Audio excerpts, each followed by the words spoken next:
Ja si vidím ešte zvoliť, nie? Ne? Áno.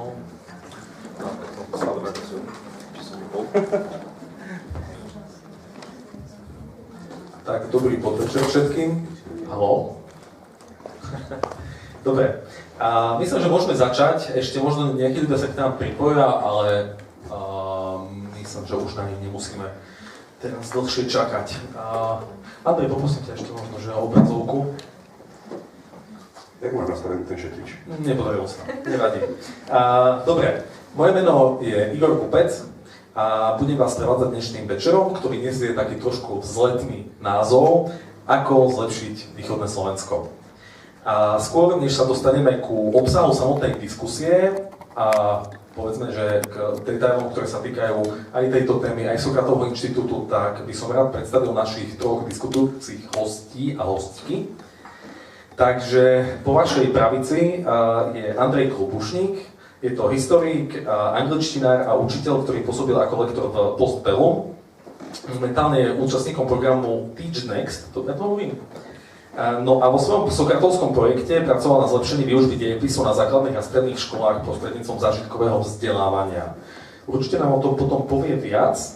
V strede máte Klaudiu Trochanovú. Je to koordinátorka vzdelávacieho environmentálneho programu Zelená škola.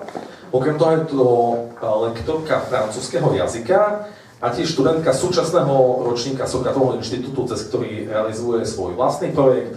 A je to zažitkové kariérne poradenstvo pre druhý stupeň základných škôl v malej obci pri Prešove.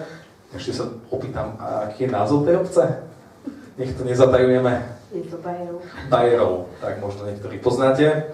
No a pri mne sedí teda Veronika Kočišová, je to detská lekárka, pracujúca v Košiciach, je to absolventka prvého ročníka kurzu Za obzor, čo je povedzme niečo ako Sokratov inštitút, len pre ľudí už vlastne po 30-ke. A aktuálne sa Veronika vzdeláva v oblasti vývojovej a vzťahovej terapie pre deti. Dobre to hovorím. Dobre.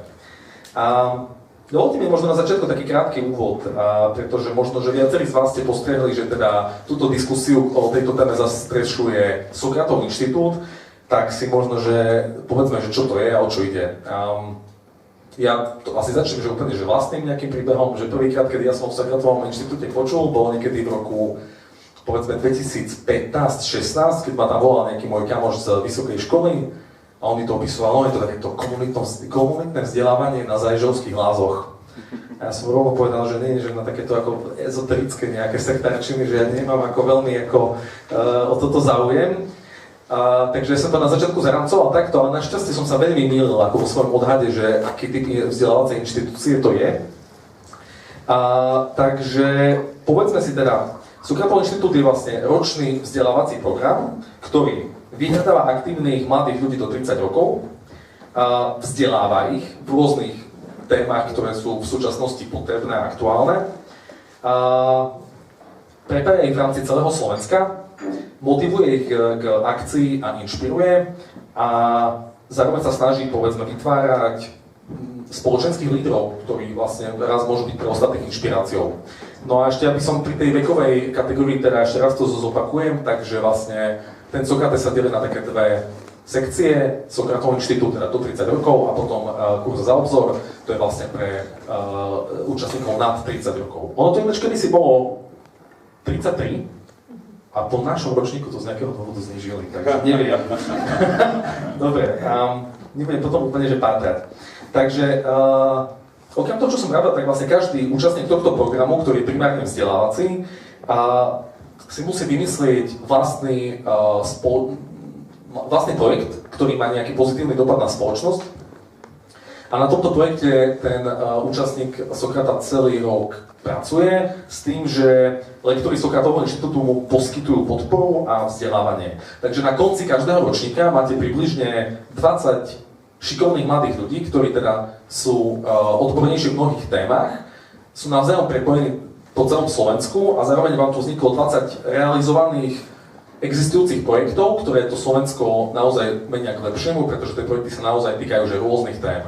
Takže to je tak ako keby veľmi zoširoka zarámcovaný Sokratov inštitút, ale my sa k tomu ešte určite dostaneme viac do detailov, ale možno, že len preto, aby ste vôbec mali predstavu, že na akej akcii sa nachádzate a nemusíte sa bať niekto, že na sektárina. Takže to, musím to, párkrát som s týmto stretol, takže tak.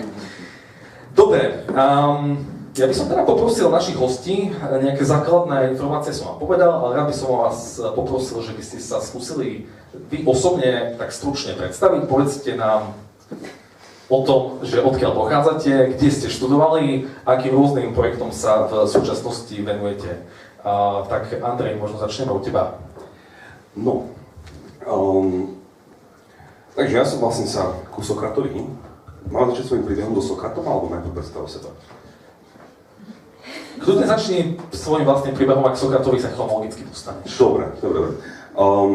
Ja som vyštudoval vlastne históriu a momentálne som učiteľ a pracoval som pre Postbellum, kde som sa vlastne dostal vďaka môjmu sokratovskému projektu, keďže to bolo tak trošku prepojené.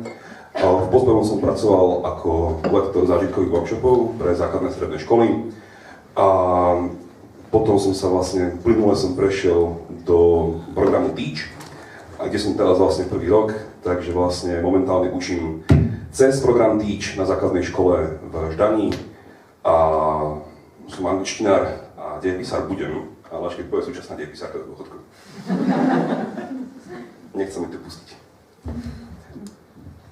Niečo viac o mne? Nie, dobre, ďakujeme teda.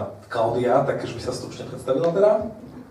Takže ja som Klaudia a ja začnem teda základnou školou, kde som chodila, pretože ja sa venujem tam svojmu Sokrates projektu a odtedy už prešlo dosť veľa rokov a prešla som dlhú cestu. A vlastne ja som chodila na základnú školu v mojej obci, Bajerov pri Prešove, maličkej obci. A v 4. ročníku sa naši rozhodli, aby som išla na 8-ročné gymnázium do Prešova, čo bolo veľmi fajn obdobie. Mala som 8 rokov strednej školy s fantastickými spolužiakmi, ktorí sú dnes aj v publiku, ktorým veľmi pekne ďakujem, že prišli.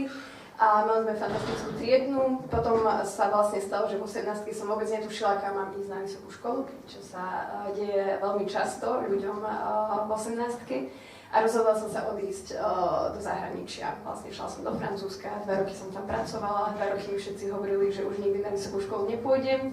Ale ja som šla, vrátila som sa z Francúzska na Slovensko naspäť, ale šla som do Bratislavy, paradoxne nie na východ, pretože práve v Bratislave som mala pocit, že mám viacej kamošov z východu, ako som mala na východe, takže som šla na výšku tam. Po 3 rokoch štúdia na pedagogickej fakulte na Komenskej univerzite, psychológia a francúzsky jazyk nám povedali, že nám rušia odbor a teda, že nám neotvárajú magistra.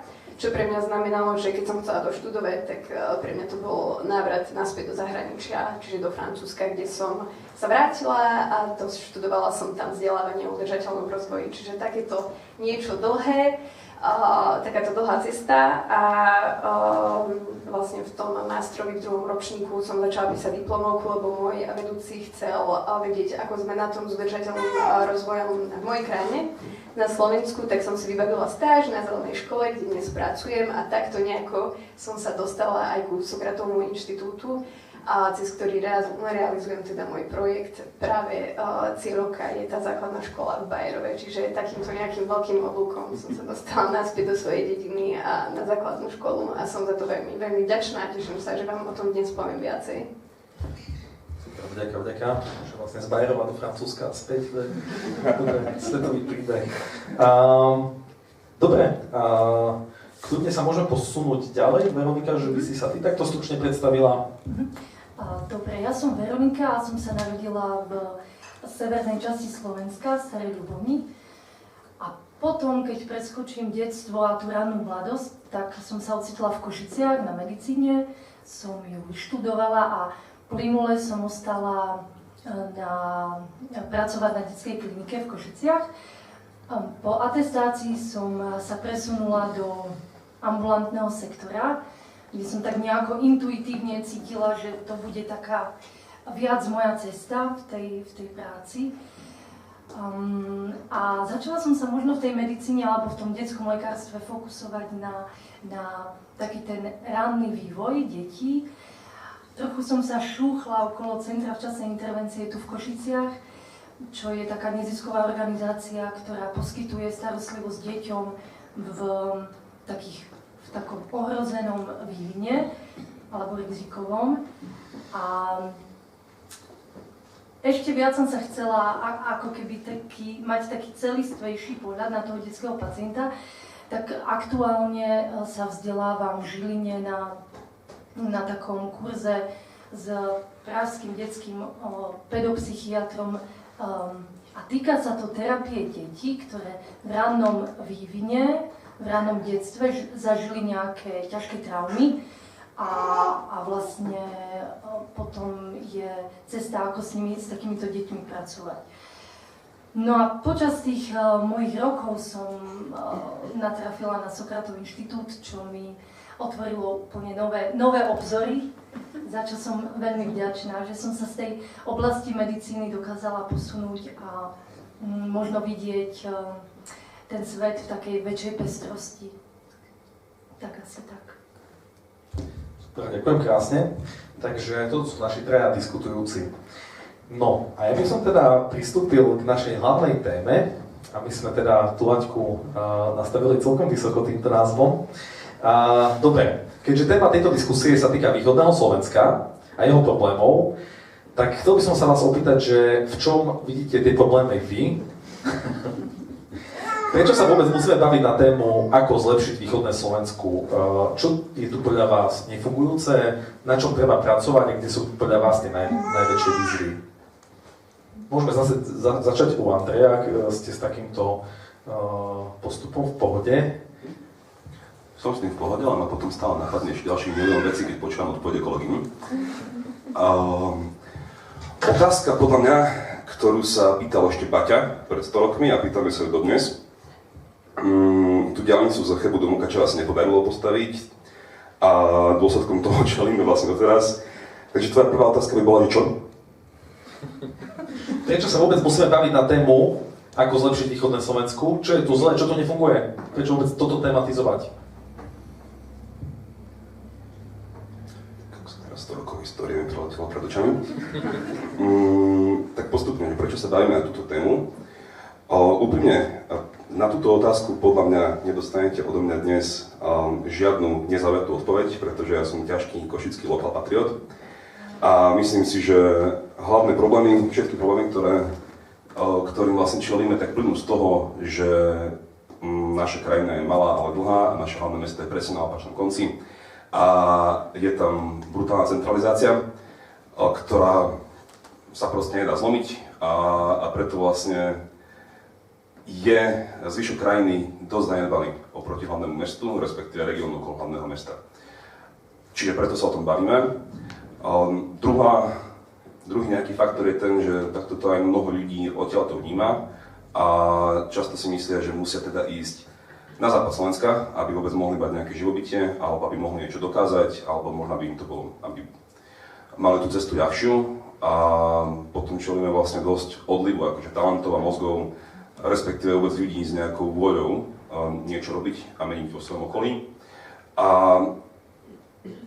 ďalšia taká myšlienka, ktorá mi napadá je, že zážitok, respektíve tak nejaká experience alebo spôsob života, aký ten človek vo svojej lokalite má, je taký, aký si ho urobí, že úplne iné Košice mám ja a moja komunita a môj okruh ľudí, ktorý som si vytvoril. Úplne iné Košice má možno niekto, kto pracuje v nejakej inej sfére, dajme tomu nejaký pracovník stylu, určite to totálne ináč vníma ako ja, respektíve moja komunita ľudí. A podľa mňa si ľudia až tak neuvedomujú, respektíve až tak niekto za tým cieľom budovať tú komunitu a stavať na tom, že malé zmeny od seba. Často polemizujeme o tom, ako to zmeniť nejak celonárodne a nehľadí sa podľa mňa vôbec na nejakú decentralizáciu alebo na to, ako proste z tých malých krokov, ktoré môžeme urobiť my sami, môže byť potom veľké zmeny. Neviem, či som vôbec odpovedal na niečo, ale... Super, ja sa akoby práve centralizácie dostanem vlastne na sledujúcich otázkach, je to super, že si to otvoril, lebo si myslím, že to je ako jedna z tých väčších tém. Ja si ešte dovolím takú maličkú podotázku pri tebe, Andrej, lebo teraz vlastne ty máš priateľku zo Škótska alebo z Írska? Írska. Keď sa bavíme o tom, že ako ona vníma toto prostredie, upozornila ťa ona na niečo, čo si ty predtým nevšimol a čo možno, na čo my musíme pracovať a čo ty ako lokál patriot a Košičan si možno, že to vtedy nevidel, či už v našej kultúre alebo v verejnom priestore? Vo verejnom priestore ona to vníma vyslovene ako malé mesto. Hej, že to, čo je pre nás možno, neviem, Rožňava, tak to sú pre ňu Košice.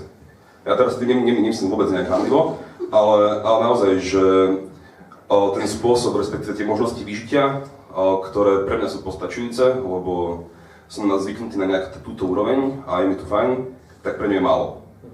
Hej, čiže naozaj, keď si zoberiem, že tých nejakých kultúrnych venues tu dajú sa spočítať, hej, a Írsko, ktoré je krajina populáciou pomerne podobná, aj rozlohou, aj množstvom obyvateľov, tak má oveľa väčší kultúrny výtlak.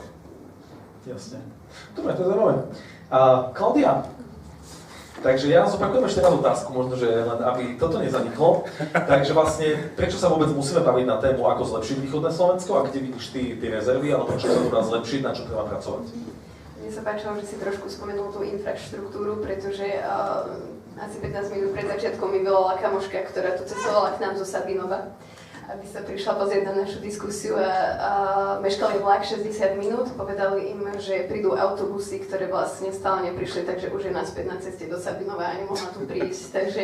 Takže toto mi napadá ako prvá vec, že keď človek aspoň trošku ekologicky zmýšľa a chce sa dostať len do Sabinova, do Košíc, tak má veľmi veľký problém. Takže to je jedna z vecí, možno tá infraštruktúra. A mne chýba na východe aj možno taký zmysel väčší pre komunitu a pre spoluprácu. Ja si myslím, že veľmi veľa ľudí nevie o tých dobrých veciach, o tých dobrých projektoch, o tých ľuďoch, čo investujú strašne veľa energie a času do zlepšovania. A že možno nejaké to prepojenie, možno takéto diskusie, ako my tu dnes robíme, že ja som nikoho z vás nepoznala do minulého týždňa, pred 2 týždňami sme si napísali na diaľku, že poďme o tom rozprávať a že sme sa vlastne prepojili len kvôli tomu, že máme chuť tu niečo zlepšiť a vlastne povedať a zdieľať si to, že ja robím toto a ja robím toto a ty robíš toto. Čiže si myslím, že na východe chýba rozprávať o tých dobrých veciach a prepájať ľudí, aby sa vytvárala tá komunita, aby sme medzi sebou si hovorili, že vlastne to dobré, čo tu je. Kde som bola, keď ste prepojili tú diskusiu? Na ceste do Sabinova? Ja by som nadviazala na Klaudiu a otázku si pamätám. Medici. Ja si myslím, že to nie je také zlé, len možno nám chýba odvaha byť tak viac občiansky angažovaný. Možno si myslíme, že tí druhí tam v tej Bratislave to vedia lepšie, že máme taký pocit možno menej cennosti, ale niekedy mám pocit, že to nie je zlé, niekedy mám z toho taký príjemný pocit v tom zmysle,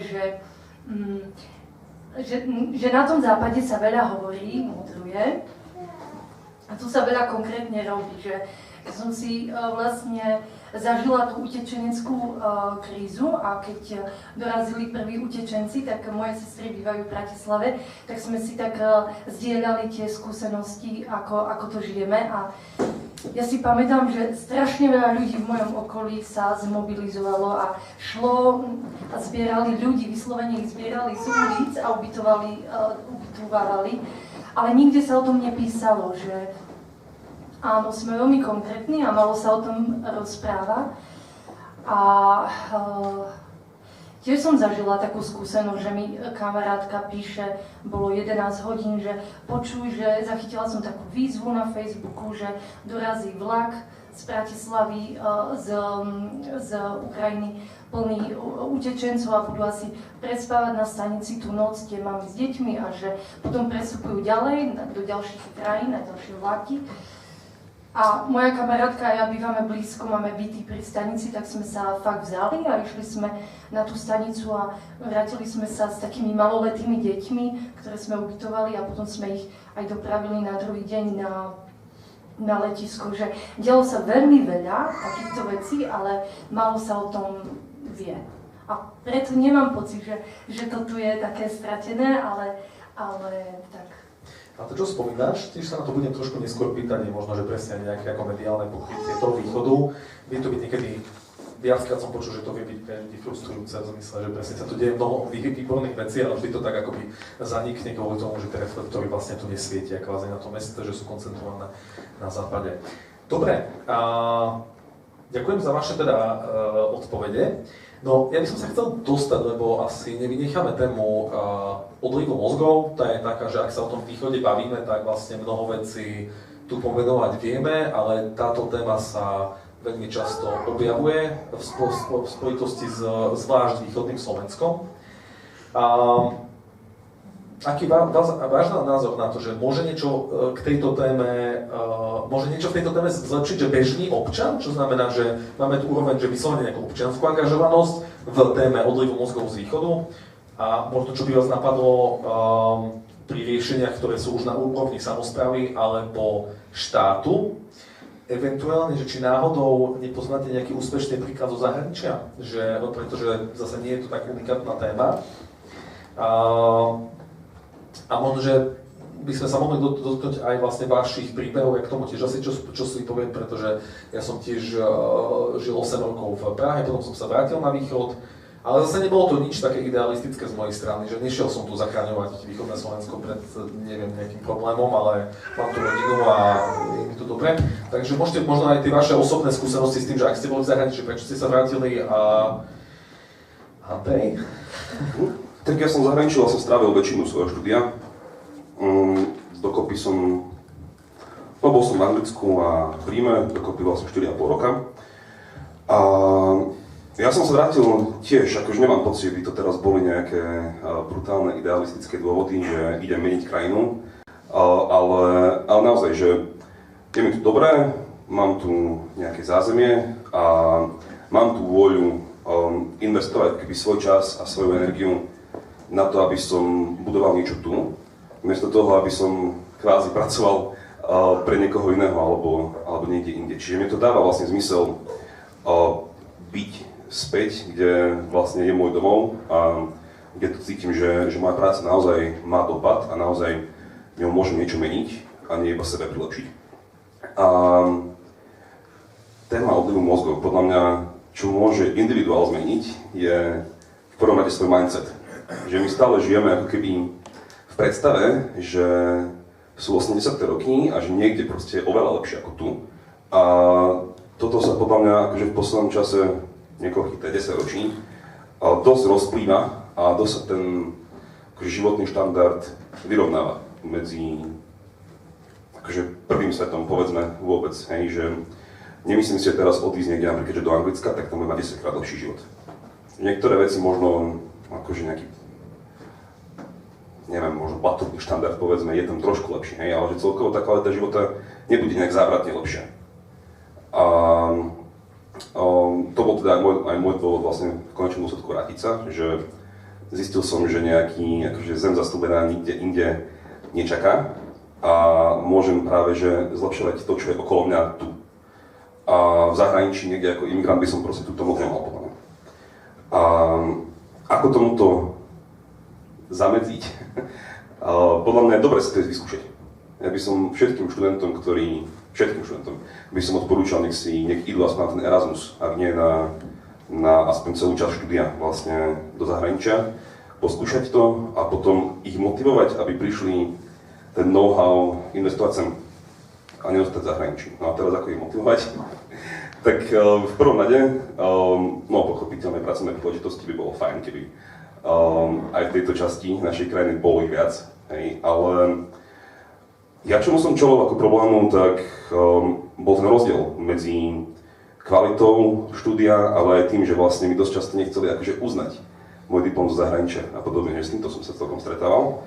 A neviem, či podobné skúsenosti majú aj ostatní. Teraz som sa zamotal tom, čo som rozprával. Posledná veta. Motivovať tých ľudí, ktorí teda do toho zahraničia idú, aby mali dôvod sa vrátiť. Super, ďakujem. Klaudia, čo tvoja cesta z Francúzska na Slovensko? Nakoľko to bolo idealistické rozhodnutie, alebo nakoľko to bolo pragmatické? Ja som bol dvakrát odliatý mozog, takže mňa je táto téma veľmi blízka. A vrátim sa k môjmu prvému príkladu s vlakom zo Sabinova tu, ktorý dnes nedošiel, tak vo Francúzsku by sa napríklad mohlo úplne v pohode stať, že by ste prišli na tú stanicu a tam by ste mali len, že zrušený vlak, zrušený, štrajk. Čiže vôbec nie je ideálna krajina, absolútne. A to je jeden z dôvodov, prečo som sa aj vrátila, nie len kvôli tomu zmyslu, čo mi moja práca dnes dáva na Slovensku a kvôli všetkým projektom, ktorým sa venujem, ale jasné, žiadna krajina nie je absolútne vôbec ideálna. Toto isté by sa mohlo stať aj v Anglicku, v Nemecku a vo všetkých západných krajinách, o ktorých si tak vysnene myslíme, že sú úplne bezchybné, ale nie sú. Čiže áno, tomu odlivu mozgov by mohlo zabrániť aj tu, že by si to ľudia skúsili, ale že by mali potom dôvod vrátiť sa naspäť. Ale na druhej strane, čo by tomu mohlo tiež zabrániť, je oveľa viacej investovať do štúdia a vzdelávania na Slovensku. Je pre mňa, ja tomu stále dnes nerozumiem, že vlastne z finančného hľadiska moje štúdium na juhu Francúzska, konkrétne v Montpellier, bolo lacnejšie ako študentku so sociálnym štipendium ako pre študentku v Bratislave. Že moje výdavky boli reálne nižšie na mesiac. Čiže tomu nerozumiem, že ako toto sa môže stať, že takýto rozdiel medzi Francúzskom a Slovenskom. Čiže tam by som investovala veľmi veľa peňazí, keby som mohla na Slovensku. Čiže za mňa asi tak. Ešte napadá nejaké systematické riešenia na úrovni, že samosprávy alebo štátu? Nepoďme to tej strany.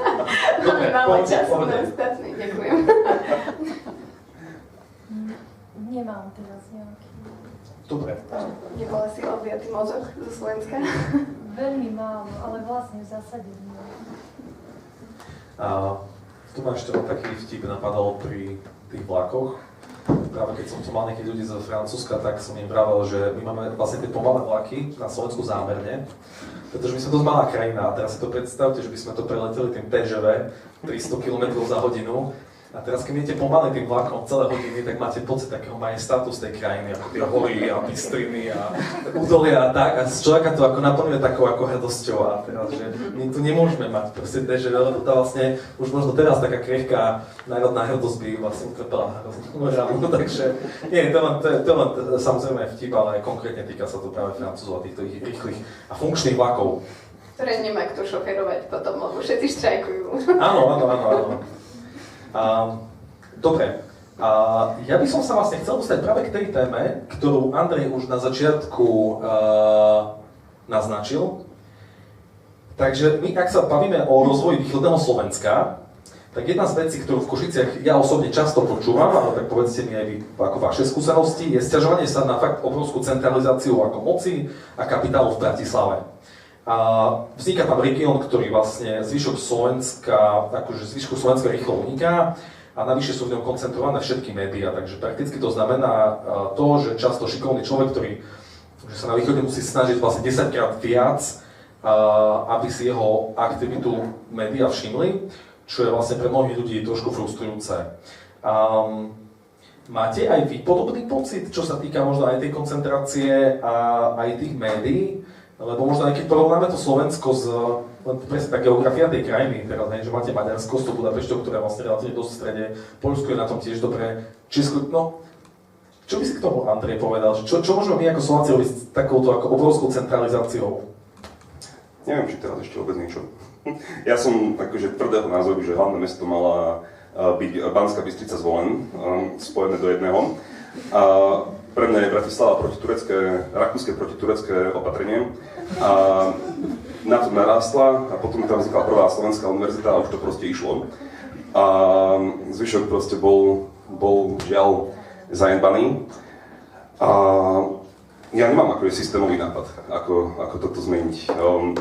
Presne, ak si hovoril, že väčšina akože európskych krajín má to hlavné mesto nejak akože prirodzene vytvorené históriou a je nejakým spôsobom aspoň v strede. Keď sa bavíme o tej centralizácii, tak to centrum aspoň je v centre.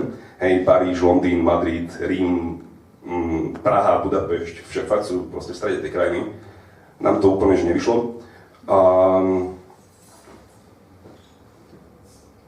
Neviem.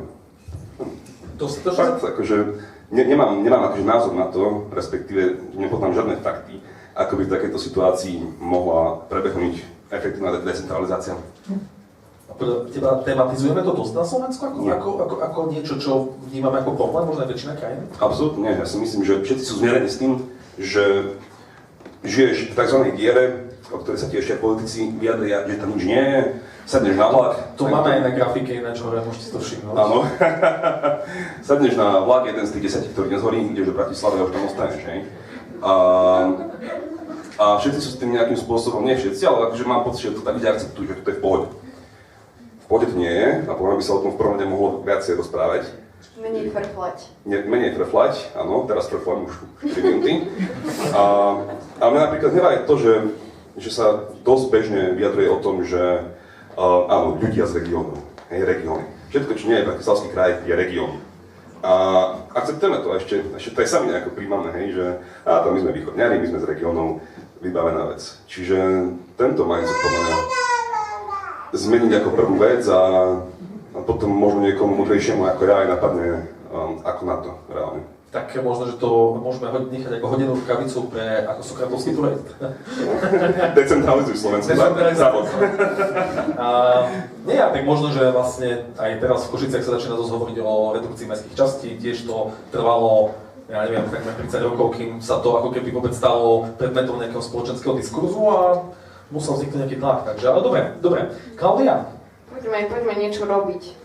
Nie, ja som preto povedala, že nie frflajt, lebo veľmi často frflajme na východe. Ja som dosť veľa rokov žila v Bratislave, stále sa tam vraciam, lebo momentálne žijem takže medzi Bratislavom, Zvolenom a Bajerovom pri Prešove.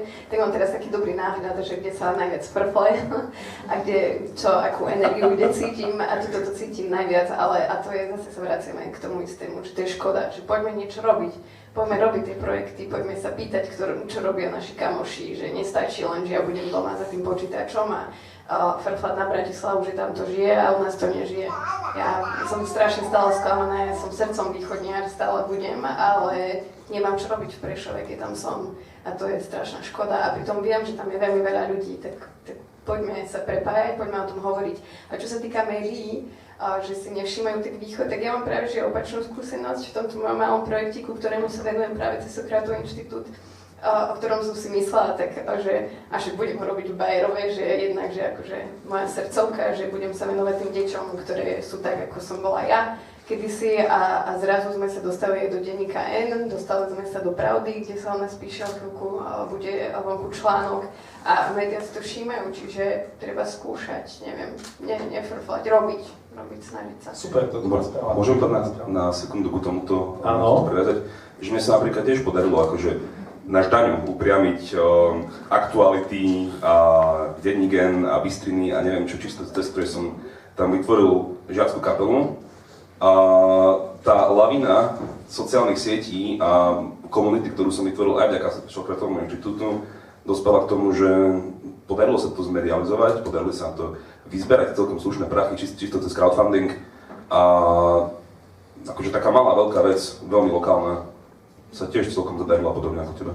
Super, ja možno ešte dodám, že my sme získali taký malý grant od nadácie SPP do môjho projektu 1000 eur na pomôcky do školy, pretože keď som chcela robiť s deckami aktivity, teda keď som chcela robila rýchlo na poradkyne, lebo ja s nimi nerobím často, iba keď sa mi dá, tak nemali flipchartový papier, neboli tvrdé podložky. Tak dobre, napísali sme grant, získali sme ho pomôcky a sú na ceste. A som sa snažila vysvetliť vlastne všetkým, že skáde sú tie peniaze. Nikto nevedel, čo je grant. Že pre mňa to je fakt, že také kráčanie po takom tenkom ľade, aby si ľudia nemysleli, že čo to tá Klaudia tam v tom Bajerove robí, že kto ju platí, alebo čo, a Klaudia píše po nociach granty, presne. Čiže vlastne možno aj tak vysvetliť, že aké sú možnosti, že tie peniažky sa získať dajú aj do takejto malej dedinskej školy, keď po večeroch píšeš granty a nahrávaš videá, neviem, či si vedel, že teraz aj videá nahrávajú do grantov a že sa snažíš, neviem, že veľa informácií tam chýba, to je to, jak zlepšiť východné Slovensko, že to viacej rozprávať. Nielen v Košiciach, v Tabačke, ale aj na tých dedinách. Super, ďakujem. Veronika, vnímaš ty ako tému centralizácie ako nejakú zásadnú, alebo to povedzme v tej lekárskej kariére nemá to nejaký zásadný vplyv na to? Ale trošku vnímam ten konkrétny život, napríklad v Bratislave, že tým, že je tak preplnená, to mesto je preplnené a tá zdravotná starostlivosť napríklad nie je tak dostupná ako u nás. Ja si myslím, že tam, keď si moje sestry pre deti hľadali pediatrov, tak to bol proces dlhý. Tu taký problém nemáme, alebo tie zápchy, tie ranné cesty do práce, že... Tak neviem, niekto riešia, neviem. Ale na to by som narazal, keď môžem, že podľa mňa Košice, že naozaj to je menšia akože konkurencia vo všetkom snáď, že Košice vnímam a celkovo akože východné Slovensko dosť ako taký template, že máš nápad, poď, vyskúšaj a je dosť veľká šanca, že spravíš niečo užitočné, čo ešte nikto predtým nespravil. A budeš v tom najlepší v Košiciach. Dokonca, áno. To je fakt, a s tým súhlasím, že vlastne každý na svojom pieskovisku je tu vlastne tu tróni a takto ako hviezdi, takže... Ja by som ako napríklad, uvedol aj teba z Lokálnomat, a to až potom, ale to máš Straka, ktorý odišiel, lebo sa mu to nepáčilo, tak on akože to, čo spravil zo Slam Poetry za pár rokov a že Košice sú naozaj centrum tohto žánru, čisto vlastne, že jeden človek si povedal, že toto sa mi páči, to je dzivé, idem to robiť. A zohnal na to peniaze, spravil z toho komunitu a proste funguje to na Európskej únii, na európskej úrovni z Košic. Nie, to je super príklad, akože tiež ako by Tomášovi v tomto držím palce. A hej, no ako, máte možno, že pravdu v tom, že presne, že aj na čo sa týka toho mediálneho pokrytia, že možno, že hej, že by to chcelo len väčšiu aktivitu a že sa to ako asi dá. Dobre, ja by som sa možno teraz skúsil od tých veľkých tém dostať skôr k tým vašim príbehom, keďže ste obitraja veľmi aktívni. Ako sa vám vôbec darí akoby sklbiť, povedzme, prácu, respektíve školu s občianskou aktivitou alebo angažovanosťou? A čo by ste poradili ľuďom, ako zostať aktívny a funkčný na všetkých týchto poliach? No tak poďme, môžeme to takto už klasicky rotovať teda.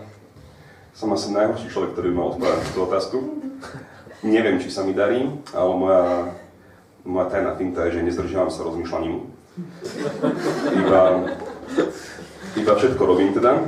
A akože áno, že sklubujem svoju akože hlavnú prácu a kopu ďalšie veci, ktoré robím a môj pokus o sociálny život teda. A vôbec sa mi to nedarí.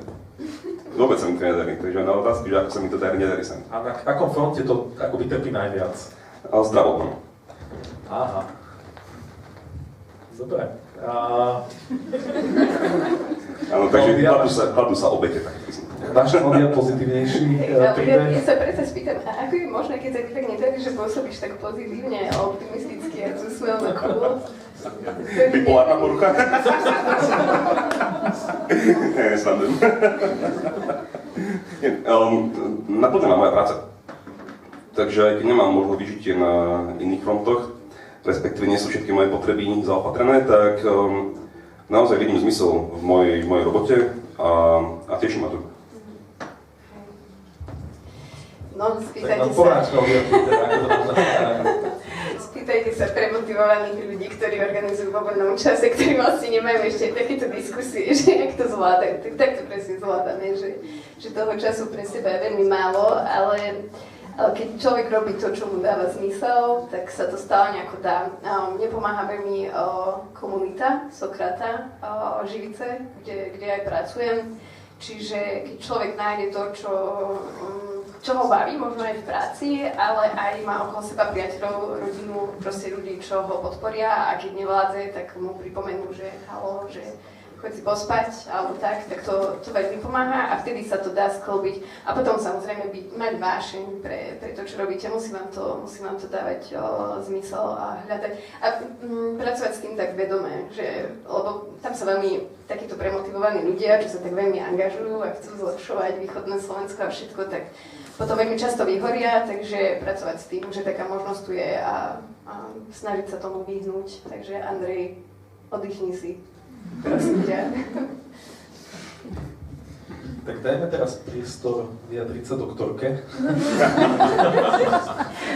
ako sa tebe darí klopiť tvoje aktivity. Takže momentálne je to minimálne teda lekárska kariéra, vzdelávanie, aby som teda vzdelávanie v oblasti vývojovej a vzťahovej terapie detí ešte, že? Hej, a potom vlastne život prinesie nejaké veci, kde človek cíti, že by mohol pomôcť. A možno takou pomôckou je nevymýšľať si nové iniciatívy, ale pridať sa k veciam, ktoré už fungujú. A to veľmi vlastne napríklad, keď bola utečenecká kríza, bola tu Marina, som bola dobrovoľník. Alebo keď sa riešili Košické lesy, tak som tiež pomohla lesochranárskému zoskupeniu Vlk. Pridala som sa k tejto iniciatíve a napísala som svoj prvý podnet na inšpektora životného prostredia. Vtedy som sa konečne som občianská aktivistka. Ale oni vám dajú to know-how, že netreba vymýšľať nové. A tak príležitostne, kde je treba. Takže stíhaš, to pekné. Dobre, ja sa ešte teda opýtam, že napríklad, či sa podľa vás dá, a môžeme kľudne teraz začať teraz z opačnej strany, dá sa podľa teba, že možno aktivita bežných občanov, úplne, možno ktorí doteraz ničomu takému sa nevenovali, dá sa takáto aktivita alebo iniciatíva naštartovať alebo nejakým spôsobom stimulovať? Alebo čo by ste poradili človeku, ktorý, povedzme, doteraz fungoval naozaj, že v rámci kategórií, že škola, práca, domov, a teraz, že ako začať s tým presahom, že teraz idem robiť niečo pre spoločnosť a že ako by sa to dalo stimulovať, alebo čo by ste tým ľuďom poradili? Ako začať? No mňa inšpirovali ľudia zo Sokratovho inštitútu, keď som ich spoznala. To bolo veľmi, veľmi inšpiratívne, lebo my sme počas toho roka mali sme svoje workshopy, ale zdieľali sme si navzájom svoje životy a ľudia z toho pracovného prostredia veľmi rôznorodí. Tam prichádzali z oblastí rôznych neziskoviek, ktoré ja som nepoznala. A to tak inšpiruje potom. To pomáha. A čo pomáha, je ešte komunita ľudí. V rámci tej medicíny, ja keď som skončila školu, tak ako väčšina medikov, ja som došla do nemocnice ako taký úplne s takým entuziasmom, že aké nádherné povolanie. A potom zrazu tie nálady tých kolegov sa začnú na mňa lepiť a ja som videla, že to nie je veľmi dobré, že som strácala nejak ten optimizmus v tej práci a my sme potom s pár kamarátmi, lekármi si povedali, že budeme sa stretávať každý mesiac, sme sa tak zosieťovali a budeme na tom stretnutí, môžeme ponadávať na tú svoju prácu, ale že ukončíme to stále nejakou takou, že ako z toho von, z toho marazmu, zle fungujúceho zdravotníckeho systému, ale že ako keby sa tak povzbudiť, že v tom povolaní sme sa nesekli a že to bude dobré a čiže to zosieťovanie a mať tú komunitu veľmi pomáha. A potom prišla pandémia, si pamätám, že sme v rámci tej našej komunity pre takých širších známych spravili taký manuál o očkovaní, o tom, aby sa ľudia nebali tých vakcín a prišlo na to veľmi, veľmi pekné ohlasy. Že viem si predstaviť, že v každom tom prostredí architektov, medikov alebo ekonómov by sa dalo takto zosieťovať a sa stretávať a možno tak spolu ísť. Super, ďakujem pekne. Klaudia, ako by si ty, čo by si povedala ľuďom, keď chcú robiť nejaký svoj projekt alebo vôbec sa pustiť do nejakej aktivity, ktorá má dosah na spoločnosť väčší? Ja si myslím, že to je veľmi ťažké pre jednotlivca. Neviem si predstaviť, že by som začala svoj projekt robiť iba tak sama, že si ho vymyslím v hlave a neviem, možno keby som mala k tomu nejaké štúdium, že študujem nejaký manažment, tak možno vtedy, ale pre človeka, čo nemá vôbec zameranie a čo vlastne nevie toho veľa o občianskom aktivizme, tak to je veľmi ťažké, čiže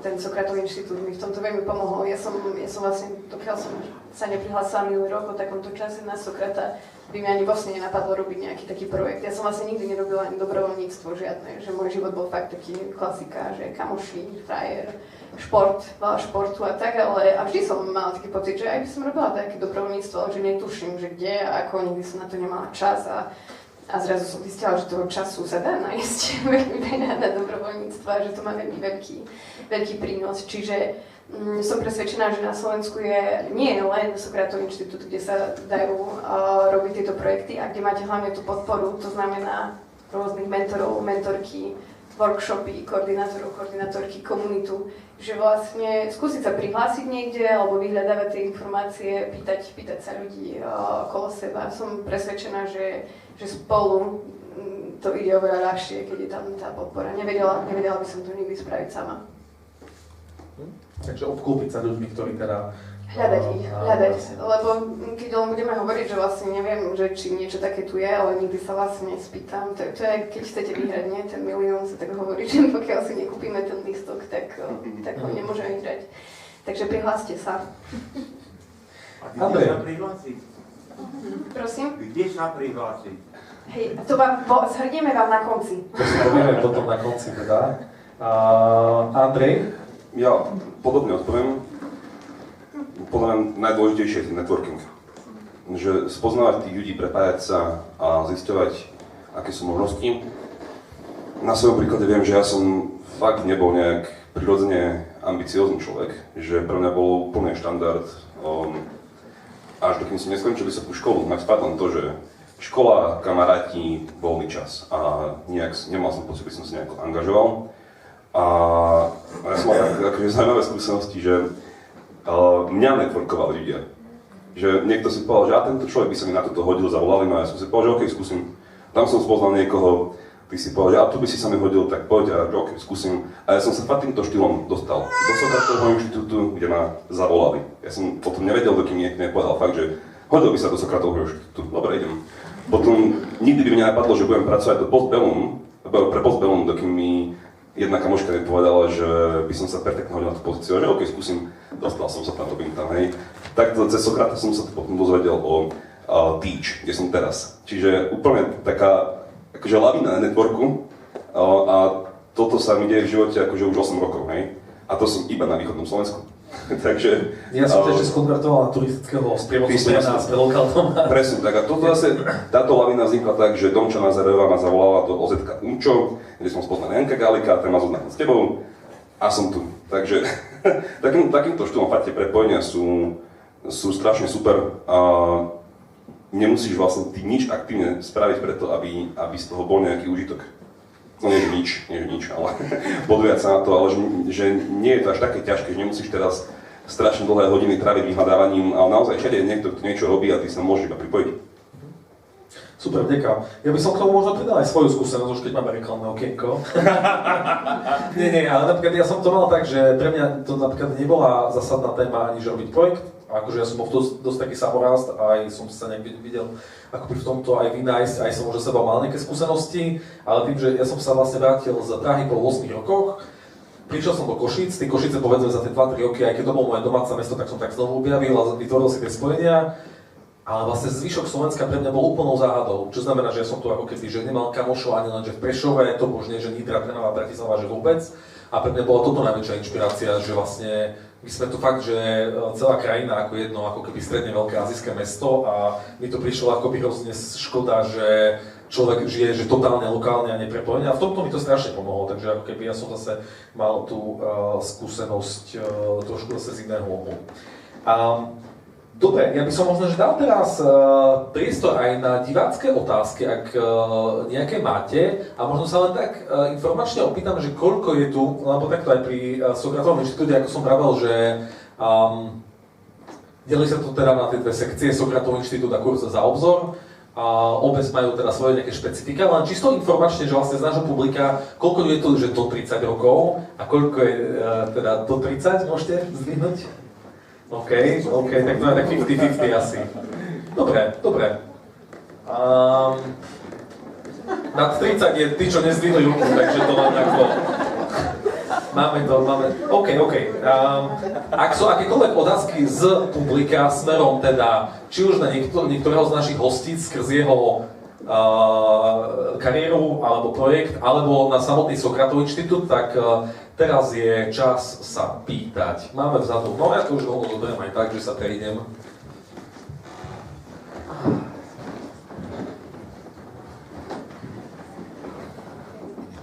Mňa by zaujímalo, že či váš mindset nejak ovplyvňovali aj vaši rodičia, ako ten mindset smerom k tomu občianskému aktivizmu, alebo ste skôr takí jednorožci vo vašich rodinách? A ak áno, teda tak ako? Ja som absolútna čierna ovca. A ja? A ja to... Akože moja rodina je čisto taká, že proste nerob, nechaj tak, nebezpečné to je, nechoď na ten protest, neukazuj sa, nepíš na ten Facebook, ticho buď, proste nič nerob. A bude dobré, hej? Takže ja som úplne, áno, čierny jednorožec mojej rodiny, takže... tak a dosť to podľa mňa ovplyvnilo v tom, že ja mám pomerne dosť authority issues, takže robím presne opak toho, čo mi povedia. Takže preto som tu. Všetci ideme. Ja si neviem, že takto všetci. Hej, ja som tiež taká čierna ovca, ale mám iné zázemie. Vlastne moji rodičia obidva veľmi veľa fyzicky pracujú, čiže vlastne oni sú tak unavení, že si myslím, že by si ani nemohli nájsť ten čas sa nejako občiansky angažovať, čiže vlastne u nich to bola stále tá každodenná práca. Nemala som vlastne ani v rodine, nikoho nemám. Myslím, že iba ja a môj brat máme aj vysokú školu, takže išlo to iba odo mňa. Asi podobne, že asi moje sestry by nešli na Sokrata, neviem, asi nie. Tak. Tu sme mali ďalšiu otázku.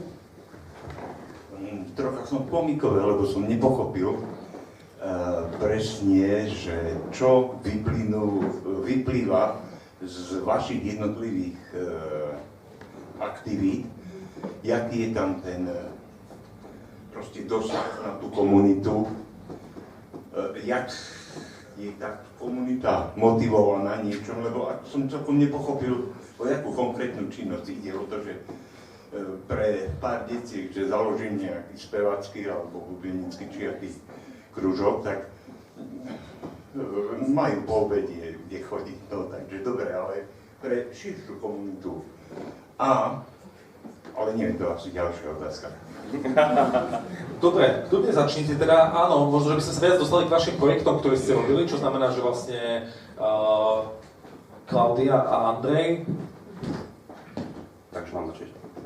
Dobre, ja to zoberiem tak zo široka, že ja teda tým, že som sa venoval vzdelávaniu ako takému, išiel som do Sokratovho inštitútu s tým, že chcem teda zmeniť to, ako sa bude učiť dejepis na celom Slovensku.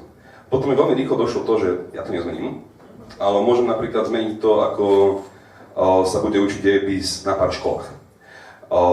A skúsiť to vlastne spraviť také, že showcase toho, že ako sa to môže robiť. Ja som teda konkrétne, aby som vám povedal, robil to zážitkové vzdelávanie dejepisu pre základné stredné školy a to bol teda cieľ. Mne to nakoniec nevyšlo kvôli zdravotným problémom, som nakoniec ani nedokončil Sokratov inštitút, čiže aj takéto veci sa stávajú. Ja som tu reprezentant všetkých failov Sokratovho inštitútu. A tá komunita napriek tomu mi dala obrovskú podporu a doteraz mi tú podporu dáva. A čo sa týka, ako odpovedať tú vašu otázku, že podľa mňa každý by mal robiť to, čo má keby v dosahu a v moci, čo vôbec môže spraviť. A mne v tomto bode, v mojom živote a s tým, čo môžem robiť, dáva zmysel a vidím výsledky v tom, že sa momentálne venujem konkrétnej skupine detí. A nezlepším teraz ja lusknutím prsta za krátky čas so svojou vlastnou energiou situáciu všetkých detí na celom Slovensku. Ale môžem zlepšovať situáciu tých detí, ktoré mi boli zverené. Čiže asi tak neviem, či to odpovedá na našu otázku.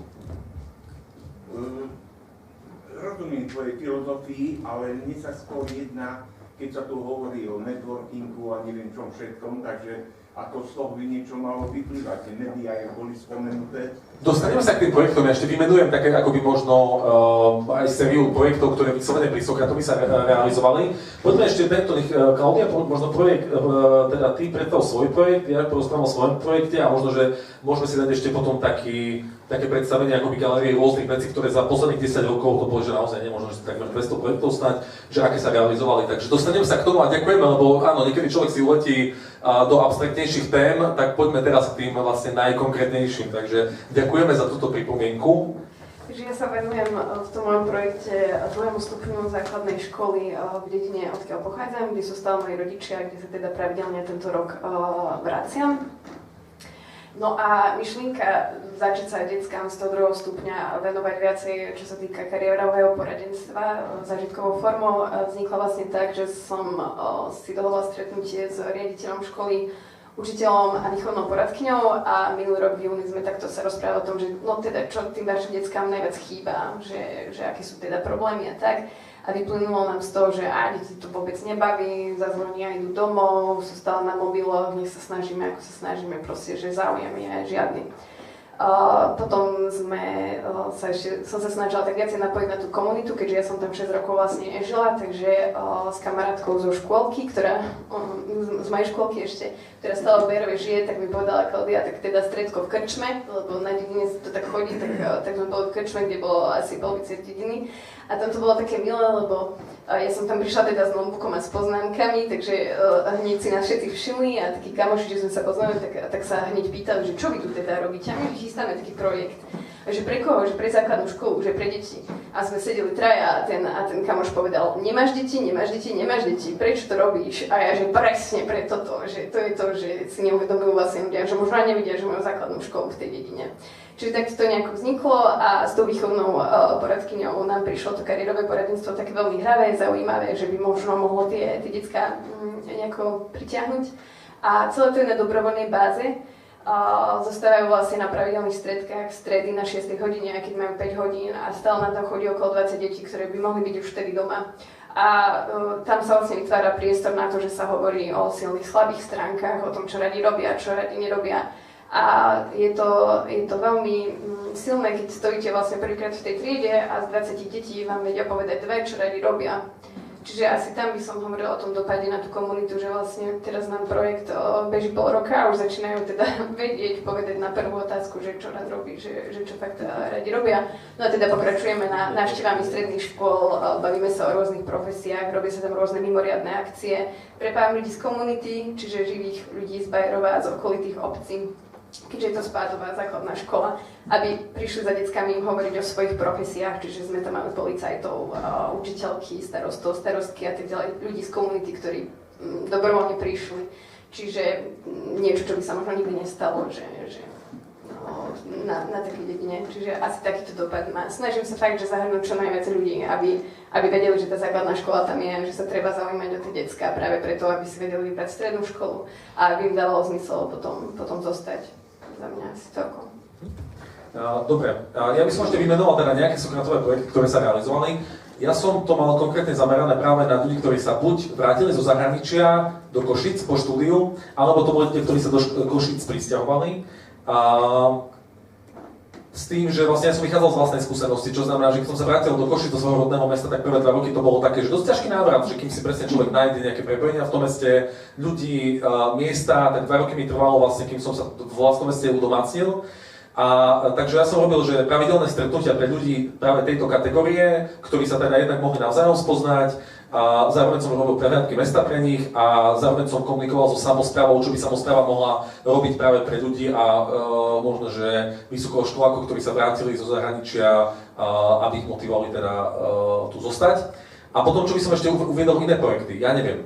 Napríklad, že z iného ročníka taký ikonický projekt bol, že myslím, že jedna zo študentiek, teraz nechcem úplne zavádzať, neviem, či mala starú mamu v nejakom domove dôchodcov, alebo či len to bolo jej okolí, tak oni si spravili takýto projekt, že vymysleli kvázi také rikše, kde si vlastne dôchodcovia, ktorí sú už slabí, sadnú a dobrovoľníci vlastne z toho mesta alebo z tej dediny ich vlastne vozili na takéto prechádzky po okolí. Neviem, Ľuboslovici... Funguje to. Bratislava alebo Trnava, ak viete niekto, dá sa to dohľadať. Ľubo Slovinský napríklad v Gelnici robil pekný projekt vo Lovské, on sa zase rozhodol, že viac spromuje turistiku okolo Gelnice, čo je tiež dosť taký bohom zabudnutý región a začal robiť sériu aktivít vlastne ku zviditeľneniu tých turistických príležitostí v tomto regióne. Neviem, moja spolužiačka zase, tá bola taká, že hodne ekologicky orientovaná a oni rozbehli u nich v dedine zdieľanie náradia, takže vlastne malá dedina Čataj na západnom Slovensku, mali tam kvázi takúto ako keby, že spoločný sklad alebo v podstate nejakú spoločnú dielňu, takže človek si nemusel na jednorazové nejaké práce kupovať vlastný stroj alebo vlastnú nejakú vrtačku, čokoľvek, ale že sa to zdieľalo. Čo tým chcem povedať? Tam sa nejedná o megalomanské projekty, vlastne vždy sa vychádza z osobnej skúsenosti, ideme hodne ako keby možno, že do toho najbližšieho okolia a zároveň cieľ tých projektov je naučiť človeka prejsť si tým projektovým cyklom, takže mám nápad, ako na to zohnať ľudí, ako to odporovať médiám, ako na to zohnať financie a že vlastne toto je strašne dôležité, ten ako keby aspekt toho učenia sa v tom celom procese. Ak ešte vás napadajú nejaké projekty, tak kľudne uvedzte, ale len hovorím, aby som to uviedol na pravú mieru. Tam sa jedná fakt o také, že desiatky malých projektov s lokálnym dopadom a hovorím, tá pridaná hodnota je buď v tom, že teda človek sa naučí ako exekuovať takéto projekty, alebo o tom zároveň prepojiť ľudí z toho okolia, z tej dediny, z toho mesta a už tam vznikne nejaká bunka aktívnych občanov, takže to je asi takto, ale kľudne ma doplňte ešte určite možno aj z vášho ročníku nejaké projekty, alebo Andrej, spomenty. Neviem, vysádzajú sa stromy napríklad v rôznych obciach, alebo sa venuje seniorom, že sa s nimi chodí cvičiť. Veľmi veľa sa venuje aj kultúre, rôznym takým artistickým aktivitám. Kamoška v Poprade rozbieha kultúrne centrum, že fakt je toho veľa. Dajte si úplne pokojne naše sociálne siete, Sokratov. Záchrana starých odrôd stromov, toto bol taký veľmi ikonický projekt, že niekto si povedal, nie? A poznáš Juraj, ty asi toho človeka snáď. On by niečo takéto mal, že zachraňoval vyslovene pôvodné odrody, ja neviem, že ovocných stromov. Hej, tiež veľmi špecifická vec, ale vlastne super nápad. Ja som mal teda jednu spolužiačku, ktorá v Sokratovom inštitúte, ktorá v Novej Dubnici, tuším, spravila park pre svoje sídlisko, nejakú záhradu komunitnú. Hej, potom som tam mal spolužiaka, ktorý mal dceru s nejakým vlastne dosť vážnym zdravotným postihnutím a vlastne neexistovalo, lebo to percento vlastne ľudí, ktorí týmto trpia, je tak malé, že na to neexistoval žiadny network pomoci a jeho projekt bol vlastne to, že to vytvoril. Hej, že vlastne pomáhal kvázi svojej dcere, ale aj všetkým deťom, ktoré majú podobný osud. Čiže hej, je to také, že fakt, že keď tvoj projekt zasiahne 10 až 20 ľudí, tak si uspel. Hej, že nie je to teraz o tom, že zmeníme Slovensko za jeden rok vôbec. Ešte by som možno dodala, že celý čas sa pracuje na to, aby tie projekty boli udržateľné, že to je taký veľký cieľ v tom Sokratovom inštitúte, že fakt, že prevádza tých študentov celý rok tak, aby ten projekt vydržal, aj keď už možno oni mu nebudú venovať čas. Čiže tá udržateľnosť je veľmi dôležitá. My sa pomaličky blížime, vlastne už máme čosi nad hodinku, takže ešte keď máte nejaké otázky, tak poďme. Tak 2-3 ešte stihneme, ale pomaličky to už aj ukončíme. Známa tvár z publika, Juraj Senič. Ďakujem pekne, čaute. Chcel by som teda poďakovať akože určite organizátorom za to, že priniesli takúto diskusiu o Sokratovom inštitúte aj tu do Košic a malo by sa to určite robiť možno častejšie. A hlavne v súvislosti s prezentovaním tých projektov, ktoré sa uskutočňujú a plánujú sa uskutočniť. Akože mňa Sokratov inštitút žiaľ minul, ja som presne ten ročník, čo strelil to obdobie počas pandémie, že tam som proste že prekročil 30-ku a tam už nie je cesty späť. Respektíve je hej, ten program za obzor, ale ten je žiaľ dosť finančne náročný a ešte som sa nedostal k tomu, aby som zohnal také peniažky na to, aby som to skúsil. Moja otázka smeruje k tej dlhodobej udržateľnosti, lebo akože napriek tomu, že nemám za sebou Sokratov inštitút, zažil som si svoje a veľmi dobre viem, že jednoducho bez toho, aby človek hneď od začiatku nemyslel jednak na personálnu a tiež na finančnú dlhodobú udržateľnosť projektu, ten projekt je odsúdený na zánik. Hej. Takže ja by som rád vedel, že jak ste na tom vy so svojimi osobnými projektami a výzvami a že teda aké cesty okrem jasného podnikateľského zámeru existujú na to, aby bol projekt dlhodobo finančne udržateľný. Ďakujem. Nie, mne sa bude odpovedať na túto otázku asi ľahko, keďže môj projekt je zameraný na základnú školu, čiže vo vzdelávaní a nie je finančne náročný, je náročný možno na čas. A ja na tom stojím tak, že vlastne celý môj projekt stojí na metodike od neziskovej organizácie Človek v ohrození, ktorá bola už predtým vytvorená a ktorú sme mohli prevziať a využívame ju. A aj táto metodika bola napísaná tak, že cieľ na tých riaditeľov a riaditeľky škôl, aby sa zamysleli nad tým, či by nechceli takýto predmet dať do vzdelávacieho programu, keďže na Slovensku to je možné, že si riaditeľ môže vymedziť nejaký predmet, ktorý bude povinný. Čiže ja som vlastne celý tento rok ukazovala aj riaditeľovi, aj učiteľkám, že ako to decka zaujíma, že čo sa tam všetko naučia a tak. No a posledné naše konverzácie boli o tom, že sa nad tým reálne zamýšľa, že už túto myšlienku hovorila aj učiteľkám, dokonca aj z prvostupňárkám, že sa im to páčilo, že by niečo také s deckami robili, že raz do týždňa bola by to hodina vlastne v tom rozvrhu. Čiže ja robím všetko preto, aby som ich všetkých zaujala, aby som ukázala, že to dáva zmysel. Čiže ja na tom stojím asi tak. Ale samozrejme to nie je pre všetky projekty. Ja mám výhodu v tom, že to robím na jednej základnej škole. No ja mám niečo pomerne podobné. Ja tým som sa venoval tomu, že ako sa teda spraviť zážitkový dejepis, tak to vlastne tiež bola metodika na to, ako využiť niekoľko hodín dejepisu, ktoré na tej škole sa tak či tak odučia týmto spôsobom. Čiže je to taká ponuka pre školu, že páči sa vám to, spravte si 3 hodiny takto, spraví to ten zamestnanec školy, ktorý to na to je, čiže to vlastne nestojí žiadne peniaze. Čiže také perpetuum mobile, úplne udržateľné, absolútna udržateľnosť.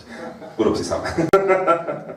Ono to asi fakt záleží, ja by som nemáme tu 10 projektov alebo 10 zástupcov za projekty, ale že naozaj na tých workshopoch a na tých školeniach, ktoré máme, tak aj s tými lektormi, čo máme, že nám to pripomíname stále, že to nie je tak, že teraz rok si robíme všetko po svojom, nikto nám s tým nepomôže, aj keď sa píše len projektová žiadosť na začiatku, tak sa na nej veľmi veľa času strávi práve kvôli tomu, že zamyslíte sa nad tým, že čo tam napíšete vlastne, že čo bude v júli, v auguste, v septembri na ten ďalší rok, že od začiatku myslíš na to, že ako to je dopredu. Samozrejme, nie všetky projekty sa podaria, ale veľa z nich sa podarí.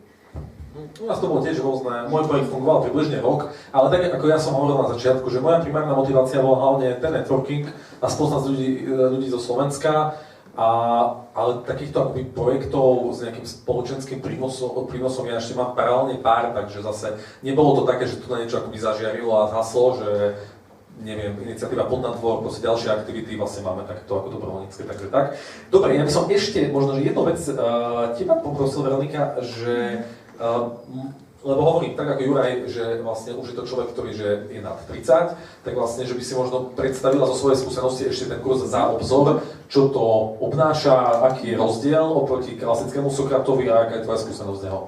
Veľmi rada, lebo ja mám pocit, že dlžím tej skúsenosti také promo, pretože by to dalo veľmi, veľmi veľa.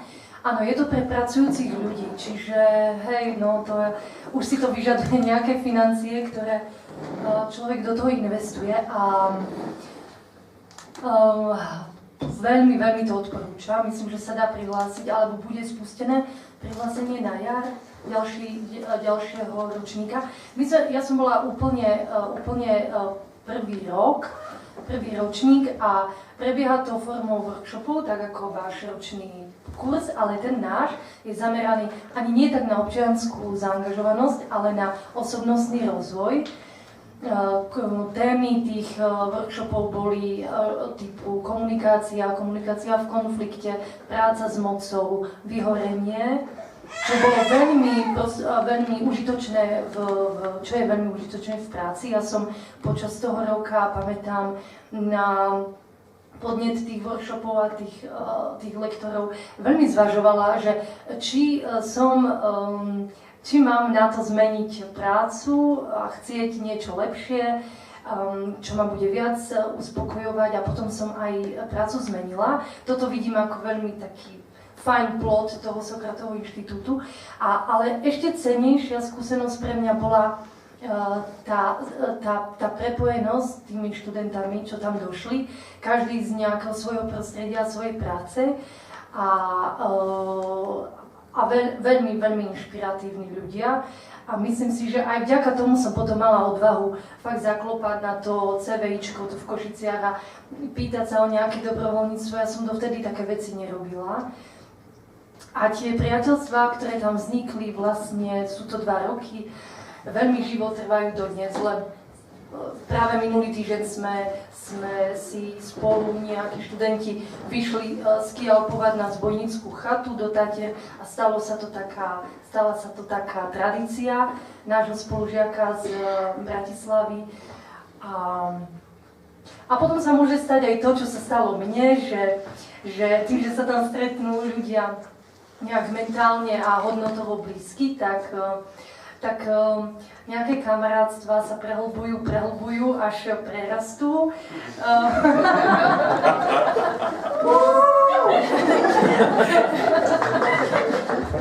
Je to eugenický projekt. To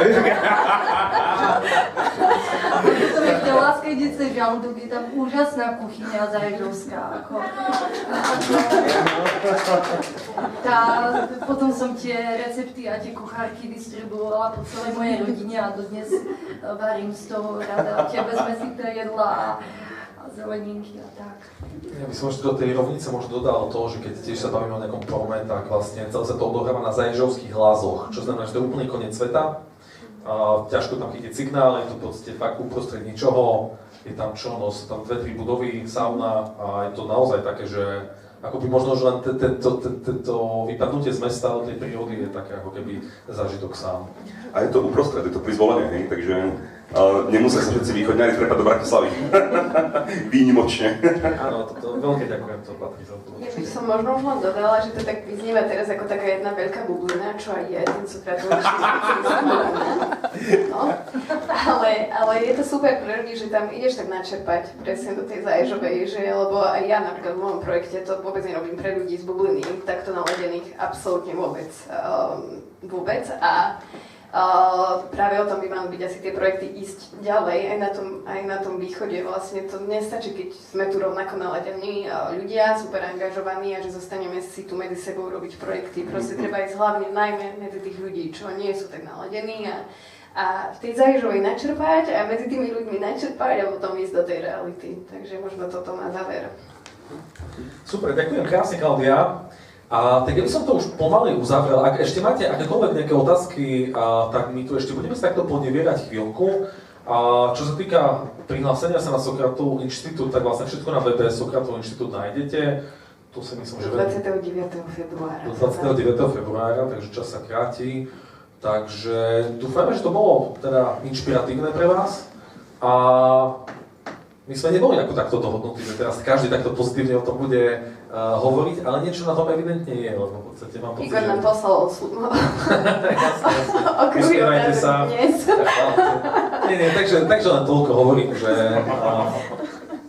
Takže ďakujeme ešte raz a budeme sa tu takto ešte potolovať, ak sa chcete niečo pýtať, takže pekný večer. Ďakujem.